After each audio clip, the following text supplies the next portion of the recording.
여러분 이 34장은 한 번쯤 읽어보았을 겁니다. 혹시 읽으면서 이상한 거 발견하지 않았습니까? 이 34장에 유독히 등장하지 않는 단어가 있습니다. 뭘까? 하나님이라고 하는 단어입니다. 창세기 34장에는 하나님이라고 하는 단어가 한 번도 등장하지 않아요. 왜 그럴까? 과연 이 하나님이 등장하지 않는 이 창세기 34장은 어떤 메시지를 담고 있는가? 우리는 한 절씩 보면서 한번 헤아려 보도록 하겠습니다. 우리 함께 1절을 슬라이드로 같이 한번 크게 읽습니다. 레아가 야곱에게 낳은 딸 디나가 그 땅의 딸들을 보러 나갔더니, 레아가 낳은 딸이라고 기록이 되어 있어요. 우리 그냥 무심코 지나칠 수 있는 표현법입니다. 아니, 왜 성경 기자가 야곱이 낳은 딸이라고 해도 괜찮을 텐데 왜 엄마의 이름을 따서 레아가 낳은 딸이라 했을까? 궁금하죠? 야곱에게는 아내 넷이 있습니다. 한번 야곱의 가족을 한번 슬라이드로 한번 확인해 보도록 하겠습니다. 첫 번째 부인의 이름은 레아입니다. 레아를 통해서 몇 아들이 태어나요? 6 아들이 태어납니다. 그리고 1명의 딸이 태어나고요. 그 다음에 레아의 몸종, 실바는 몇 명의 아들을 낳습니까? 2이 낳습니다. 그 다음에 야곱이 사랑했던 부인은 누굽니까? 레이첼, 라헬입니다. 라헬은 요셉과 베냐민 둘을 낳았죠. 그 다음에 레이첼의 몸종인 빌하가 단과 납달리를 낳습니다. 그래서 야곱은 12아들과 1명의 딸, 외동딸을 두고 있는 거죠. 제가 계속해서 말씀을 드리지만 첫 번째 부인 레아는 야곱이 원했던 부인입니까? 아닙니까? 아니에요. 야곱이 원했던 부인은 레이첼, 라헬 뿐이었습니다. 즉 첫째 부인 레아는 덤으로 우리가 마켓 가면 뭐라고 써 있어요? 1+1 그런 개념이에요. 레아에게는 미안합니다만 레아는 그냥 덤으로 얻어진 아내입니다. 이 레아가 르우벤과 시므이와 레이와 유다와 그리고 이삭을 스불론을 낳았죠. 그리고 딸 디나를 낳습니다. 심정상 이 성경의 기자는 레아와 디나가 야곱과는 좀 먼 관계가 있다라고 하는 표현을 하기 위해서 레아가 낳은 딸이라고 지칭했던 겁니다. 즉 야곱은 레아는 진짜 사랑한 여인이 아니었기 때문에 마음을 두지 않았던 거죠. 이 레이첼, 사랑했던 여인 레이첼에게는 요셉과 베냐민이 태어났는데 이 베냐민은 다음에 나옵니다. 지금은 베들레헴으로 올라가는 산 중에 노중에 베냐민을 낳고 레이첼은 죽어요. 이 부분도 한번 중요한 부분이기 때문에 제가 반드시 아마 짚고 넘어갈 부분입니다. 아무튼 지금 34장에 이르러서는 베냐민은 태어나지 않은 때입니다. 디나가 어디를 나갔어요? 마을을 돌아다닙니다. 지금 야곱이 어디로 정착을 했어요? 지난주에 제가 말씀을 드렸죠? 세겜이라고 하는 것에 장막을 짓고 밭을 샀습니다. 디나가 이 세겜이 궁금한 거예요. 호기심 가득 안고 나갔던 겁니다. 세겜이라고 하는 매력적인 도시에 관심을 가지고 있었던 거죠. 그런데 그만 이 야곱에게는 씻어내지 못할 아픔이 벌어집니다. 우리 2절을 보면은 세겜의 주장도 세겜이에요. 이 세겜이 디나에게 몹쓸 짓을 합니다. 오늘 가슴 아픈 스토리입니다. 그런데 여러분, 제가 주보에 보면 뭐라고 또 있습니까? 부제가 뭡니까? 읽어보세요. 나는 누군가. 이 가슴 아픈 스토리를 접하면서 나는 누군가를 한번 볼 필요가 있는 거죠. 세겜이라고 하는 도성의 주장 세겜. 어떤 성경에는 프린스, 왕자라고도 표기하긴 하는데 실질적인 지도자입니다. 야곱이 지난주에 평안히 돌아와서 형을 따라 세일로 가지 아니하고 세겜으로 갔습니다. 그런데 야곱 눈에 세겜이 너무 좋은 거예요. 여기서 뭘 해도 장사해도 살 수 있을 것 같다. 그래서 정착할 목적으로 밭을 산 겁니다. 그런데 세겜은 무슨 뜻이 있다고요? 짐을 지고 떠날 곳. 그게 세겜의 의미예요. 그런데 야곱은 그냥 세겜에 눌러 앉기로 작정을 한 겁니다. 그리고 오늘 세겜이라고 하는 추정에 의해서 딸 디나가 능욕을 받는 거죠. 쉽게 표현하면 성폭력이 일어난 겁니다. 여러분은 어떨지 모르지만 제가 생각하기에 인간이 저지르는 최고의 죄악이라면 저는 성폭력이라고 생각을 합니다. 물리적인 힘으로 연약한 여성을 억압하고 종속시키고 무참히 한 인생을 무너뜨리는 이 행위는 이 지구상에서 절대 일어나서는 안 될 행위입니다. 용서받지 못할 행위입니다. 그런데 이 당시에도 이런 일이 비일비재 일어났다라고 하는 거죠. 문제는요, 이 사건을 중심으로 해서 이것을 어떻게 대처해 나가고 있는지 오늘은 이 부분에 포커스를 두고자 합니다. 여러 사람이 등장합니다. 첫 번째 아버지 야곱이 등장하고 그의 아들들이 등장을 하고 그 다음에 상대편인 하몰, 세겜의 아빠 하몰이 등장하고 세겜이 등장합니다. 그 다음에 디나가 등장을 하죠. 이런 사람들의 입장에서 우리는 살짝살짝 오늘 본문을 들추어낼 겁니다. 왜 이 사건이 수천 년이 흐른 지금에도 우리에게 도대체 뭘 얘기하고 싶은 걸까? 여기에 주목할 수 있기를 바랍니다. 지난주 33장의 끝부분에는 하나님이 평안히 가나안으로 돌아오게끔 야곱을 인도하셨어요. 근데 제가 뭐라고 말씀을 드렸습니까? 평안히 돌아오도록 이미 약속하신 분은 하나님이세요. 내가 네게 지시할 땅으로 돌아가라. 하나님은 명령만 하는 것이 아니라 대안도 주시는 분입니다. 여러분의 삶 속에 하나님이 명령하십니다. 떠나라, 접어라.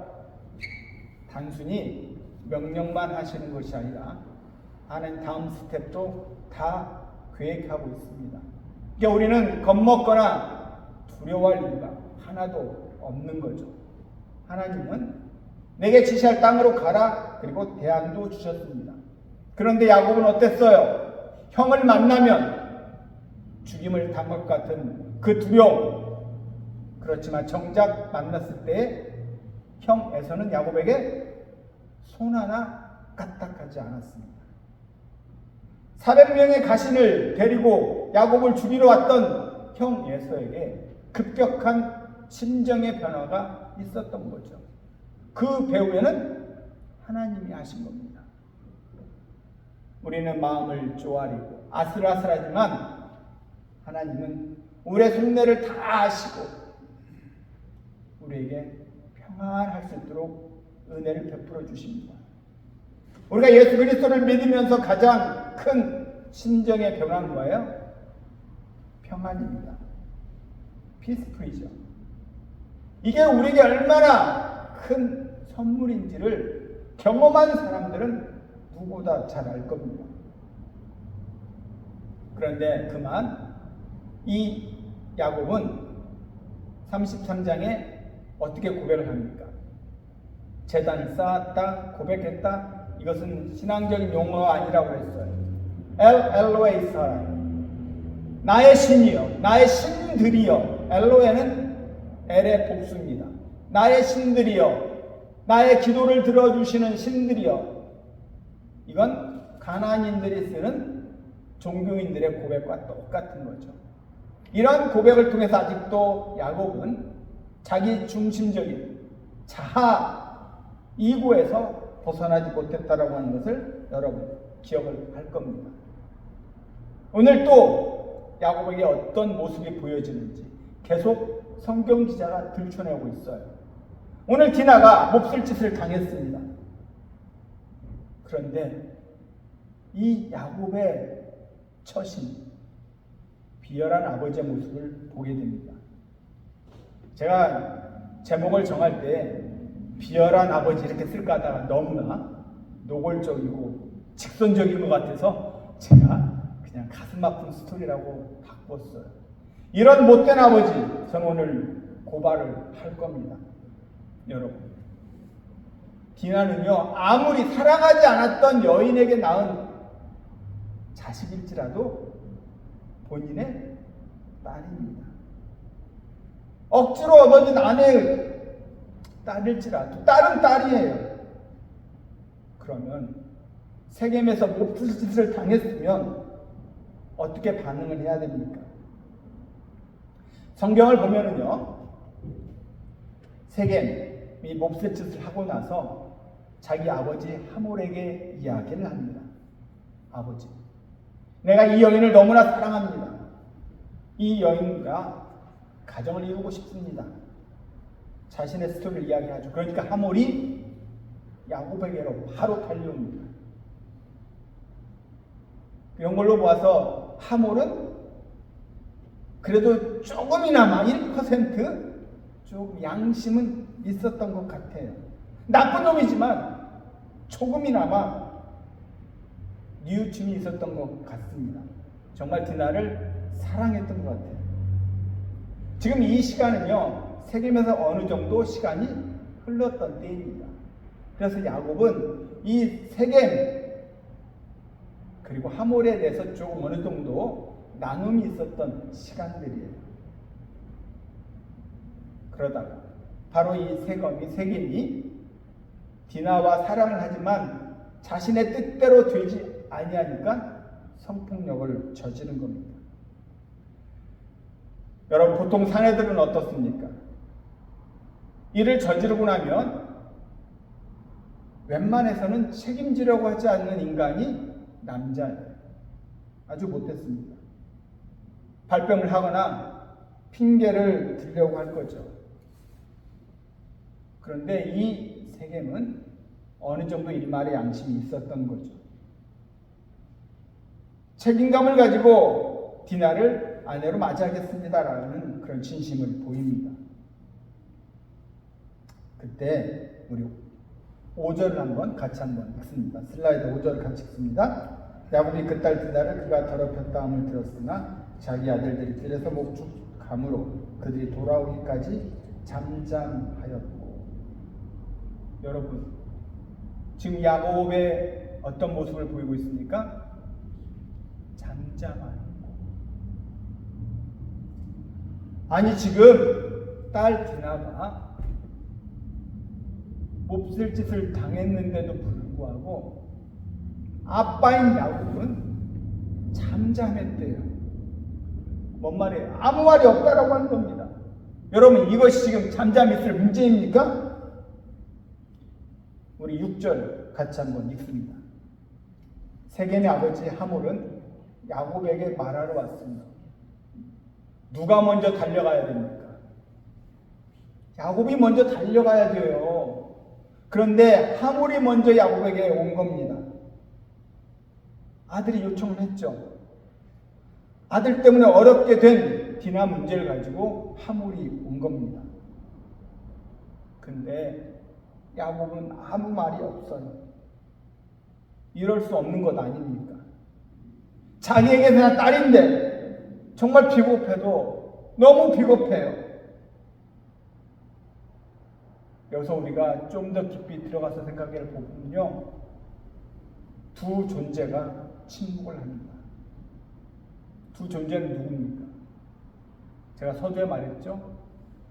하나님의 단어가 등장하지 않습니다. 하나님이 침묵을 하고 또 한 명은 디나예요. 디나도 어떤 반응이 없습니다. 한마디도 디나가 이야기를 하지 않아요. 그런 걸 보면요, 지금 디나는 우리식으로 표현하면 그냥 무참히 겪고 당하는 존재로, 그 당시 여성의 가치가 그 사회 속에 짐작이 가지만 가장 아파해야 할 사람은 디나입니다. 오늘도 세계 도처에는요, 이 디나 같은 일들이 아주 많이 벌어져요. 그럼에도 여인들이 목소리를 내지 못합니다. 참된 기독교적 가치관은요, 디나가 회복하는 일입니다. 여전히 얼굴을 가리는 여성들, 누구의 앞자에 여성의 평등을 주장하지 못하고 아무것도 하지 못하는 일들이 비일비재합니다. 근데 뭘로 억압합니까? 종교적인 권위로, 종교적인 어떤 폭력으로 의해서 덮어지고 무너지고 엉뚱한 제목으로 뒤집어 씌웁니다. 이게 얼마나 지금 세상에 존재합니까? 디나가 아무 말도 못합니다. 그래서 정말 34장은요, 가슴 아프게 읽어야 할 이유가 여기 있는 거예요. 우리 7절을 이어서 읽습니다.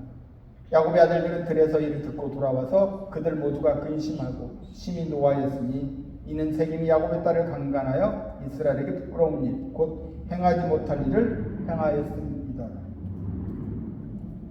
지금 이 본문을 읽어보면 이 소식을 들었던 야곱의 아들들이 어떤 반응을 보였다? 그냥 이를 듣고 돌아와서 이렇게 번역이 되어 있지만 원문을 그대로 직역하면 이를 듣자마자, 페니스는 고쳤어요. 이를 듣자마자 돌아옵니다. 듣자마자 삽과 곡괭이 들고 바로 왔다라는 거예요. 그래? 그게 아니라고. 듣자마자 돌아왔어요. 그런데 아빈 야곱은 어땠습니까? 이때까지 아무 말도 하지 않고 있어요. 지금 이 디나의 사건으로 가장 지금 분노하는 이가 누굽니까? 성경에 등장합니다. 아들들 중에 일단 시므이와 레입니다. 시므이와 레는 아까도 봤듯이 레아에서 나온 아들이에요. 그리고 친오라비입니다. 디나예요. 그런데도 불구하고 이 가슴 아픈 스토리를 중심으로 해서 야곱이 얼마나 여전히 야곱스러운가를 격렬하게 지금 고발하고 있는 거죠.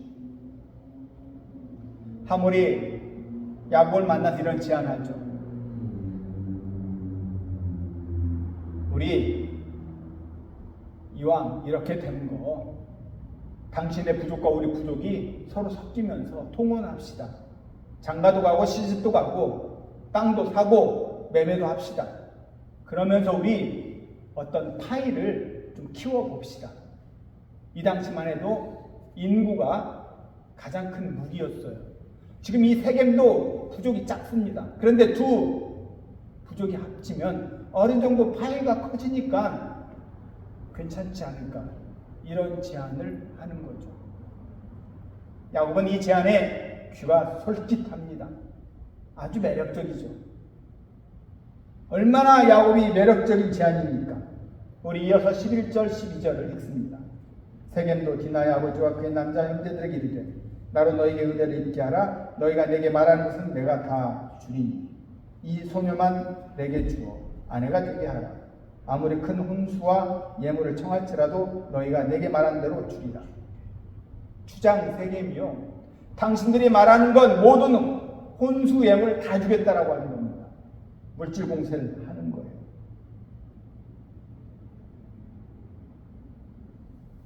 그걸 보아서라도 세겜은 정말 디나를 좋아했던 것 같아요. 원하는 대로 다 주겠다. 이 정도 책임을 지겠다라고 하는 겁니다. 참 불행 중에도 그나마 괜찮은 편에 들어가죠. 이어서 우리 13절을 읽습니다. 야곱의 아들들이 세겜과 그의 아버지 하몰에게 속여 대답하였으니 이는 세겜이 그 누이 디나를 버렸습니다. 야곱의 아들들이 세겜에게 제안을 하죠.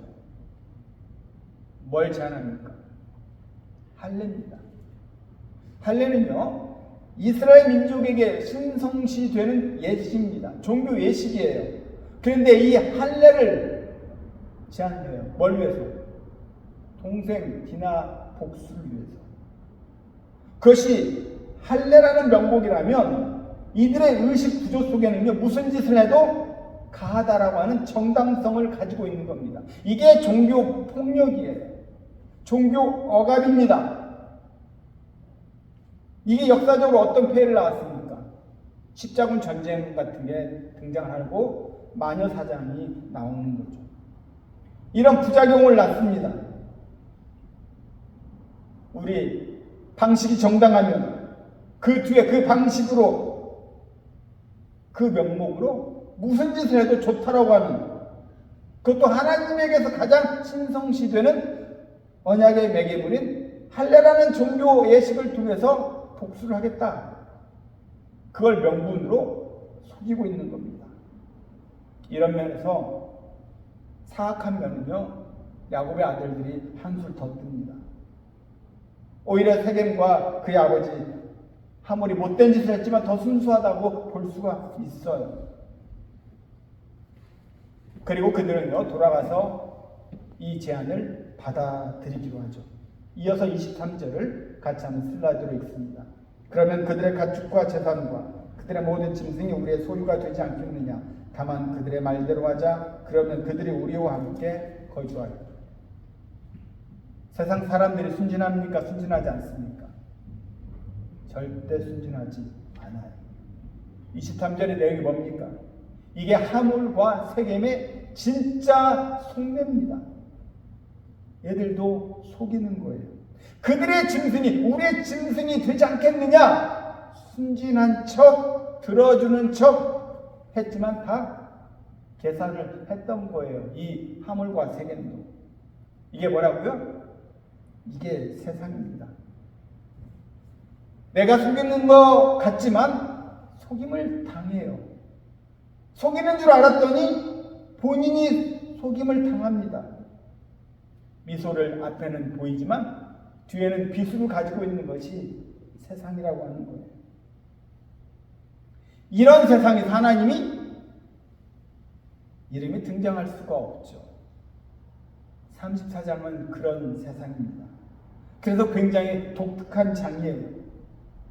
그리고 그들은 돌아가서 세겜은 모든 남성들이 할례를 행했습니다. 여러분, 할례가 뭔지는 아시죠? 우리는 포경수술이라고 하는 겁니다.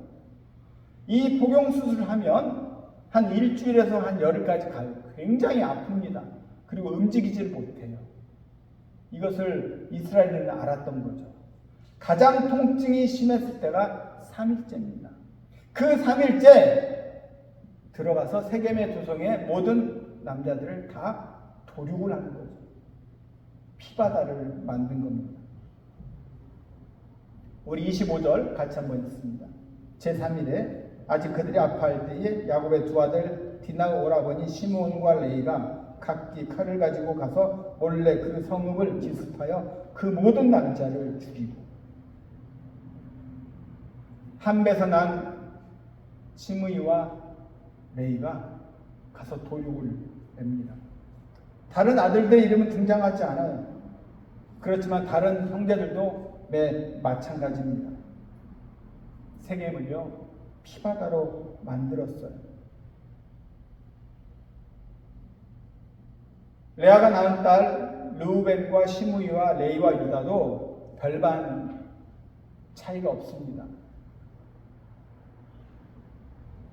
르우벤은 나중에 끔찍한 천륜을 벌이는 짓을 행하죠. 유다는 며느리 다발과 관계를 맺습니다. 그런데요, 성경을 쫓아서 종합해 보면 이런 악한 일, 추악한 일, 더러운 일을 함에도 불구하고 그 통로에서 누가 왔다? 예수 그리스도께서 오셨다라고 하는 사실입니다. 우리가 그렇게 추하고 악해. 그럼에도 하나님의 구원의 얼개는 유다 지파를 통해서 이 땅에 오십니다. 야곱은 야복 강가에서 이름이 바뀌어요. 야곱에서 이스라엘. 그리고 동이 트자 야곱이 고백합니다. 분이엘, 하나님의 얼굴을 봤다. 하나님의 얼굴을 볼 정도로 큰 감사의 은혜를 입었던 야곱이에요.